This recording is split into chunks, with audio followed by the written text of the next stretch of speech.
Assalamualaikum warahmatullahi wabarakatuh.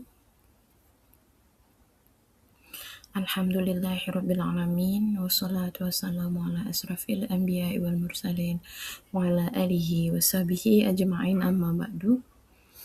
Puji syukur kita panjatkan kehadiran Allah Subhanahu wa taala yang telah memberikan nikmat iman, Islam dan kesehatan sehingga kita bisa berkumpul di tempat ini untuk melaksanakan kuliah pada hari ini. Salawat serta salam semoga senantiasa tercurahkan kepada Nabi besar Muhammad Sallallahu Alaihi Wasallam beserta keluarga, sahabat, dan seluruh pengikutnya.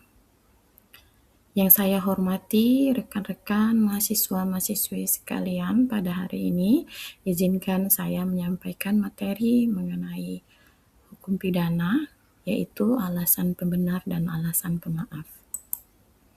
Yang pertama, kita harus mengetahui dulu apa itu hukum pidana. Hukum pidana adalah cabang hukum yang mengatur perbuatan yang dilarang dan sanksi bagi pelanggarnya. Nah, di sini ada skema mengapa kita butuh alasan pembenar dan alasan pemaaf.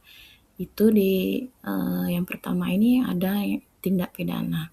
Nah, penjelasan skema yang di bawah ini yaitu menunjukkan proses penegakan hukum pidana yang terjadi ketika ada satu perbuatan, maka hakim menjatuhkan putusan.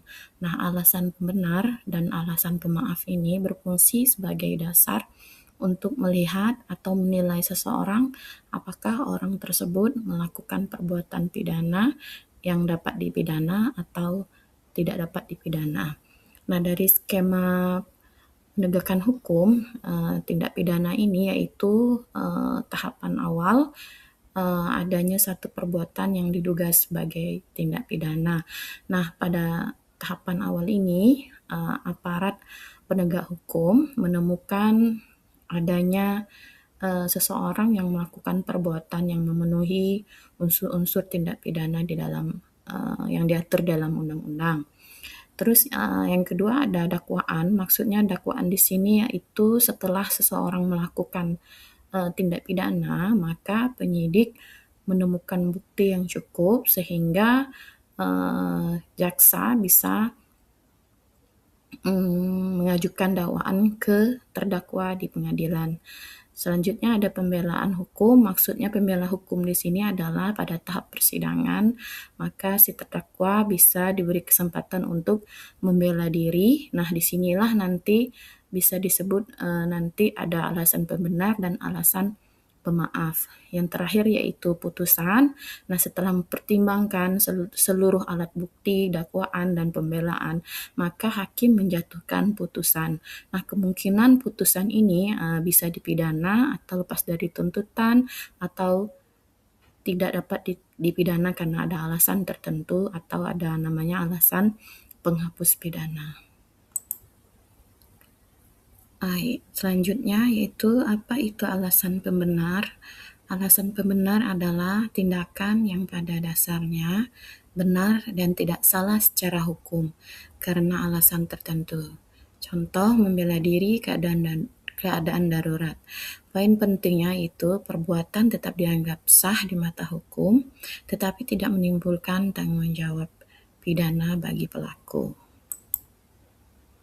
Nah, di sini ada contoh alasan pembenar. Yang pertama yaitu membela diri, yaitu tindakan melindungi diri sendiri dari ancaman atau serangan yang membahayakan jiwa.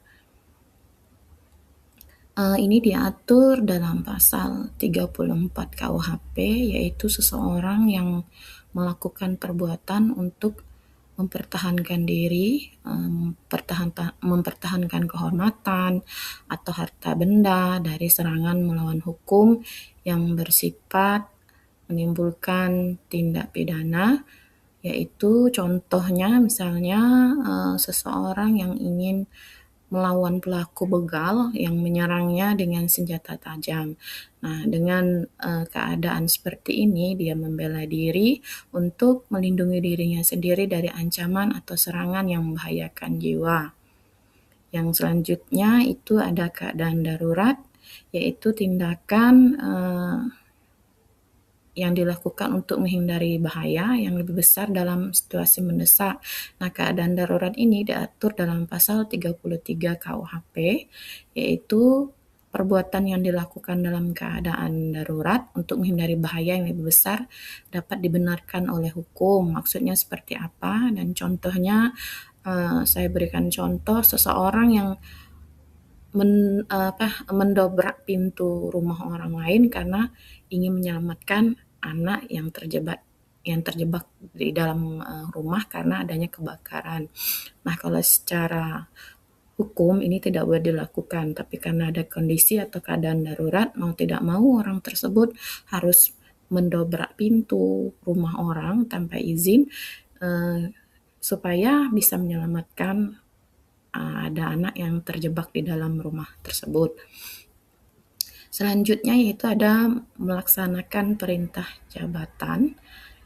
Ini diatur dalam pasal 32 KUHP, yaitu perbuatan yang dilakukan melaksanakan perintah jabatan dari pejabat yang berwenang itu tidak dipidana. Contohnya yaitu jaksa melakukan eksekusi pidana berdasarkan putusan pengadilan yang telah berkekuatan hukum, atau polisi melakukan penangkapan atau penahanan dan lain sebagainya, yaitu dia melakukan sesuai dengan perintah jabatan, itu diatur dalam pasal 32 dan itu tidak dipidana karena itu memang adalah tugas dari seorang jaksa untuk mengeksekusi pidana, dan itu memang tugas dari seorang polisi penyidik untuk melakukan penangkapan atau penahanan terhadap orang lain.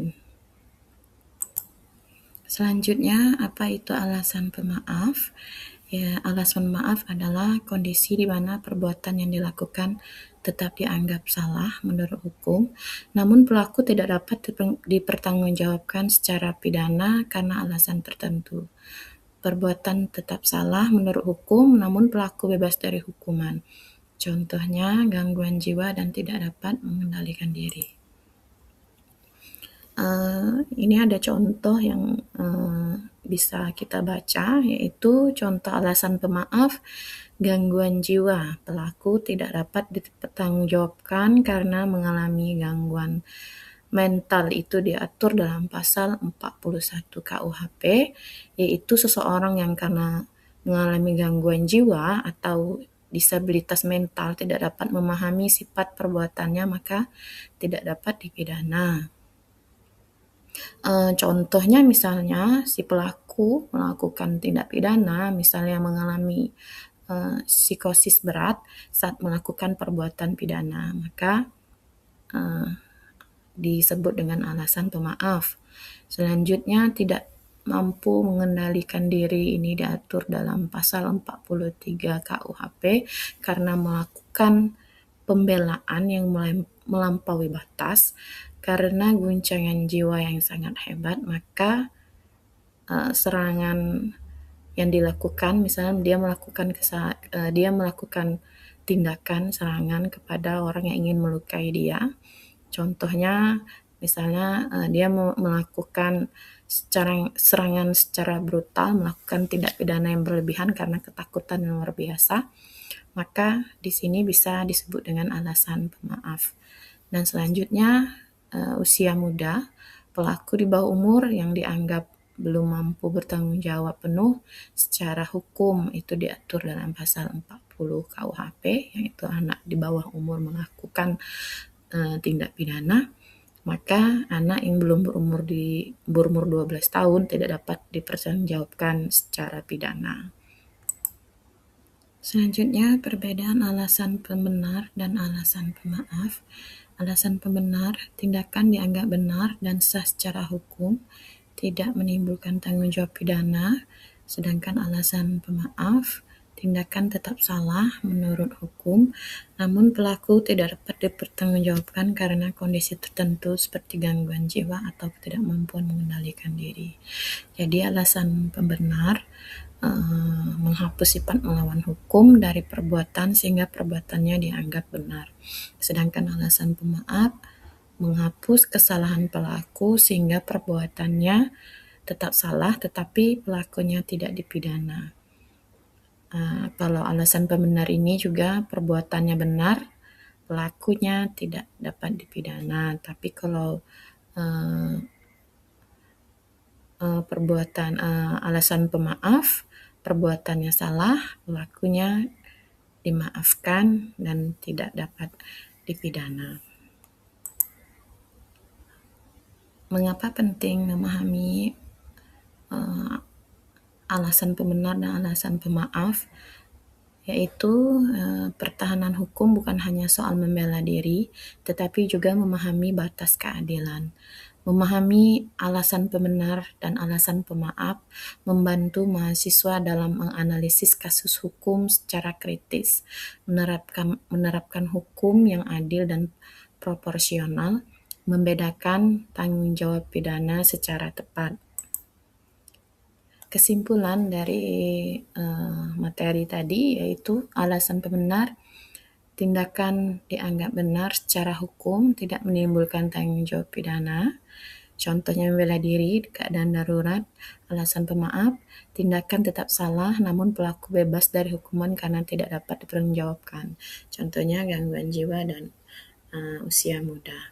Baiklah, ini ada pertanyaan untuk mahasiswa-mahasiswi sekalian. Bisakah kalian menyebutkan contoh lain dari alasan pembenar atau alasan pemaaf dalam kehidupan sehari-hari? Oke, baiklah. Sekian dulu materi dari saya pada siang hari ini. Mudah-mudahan bermanfaat untuk rekan-rekan mahasiswa-mahasiswi sekalian. Baiklah, apabila ada kesalahan dalam penyampaian, saya mohon maaf sebesar-besarnya dan saya akhiri dengan ucapan wabillahi taufiq wal hidayah. Wassalamualaikum warahmatullahi wabarakatuh.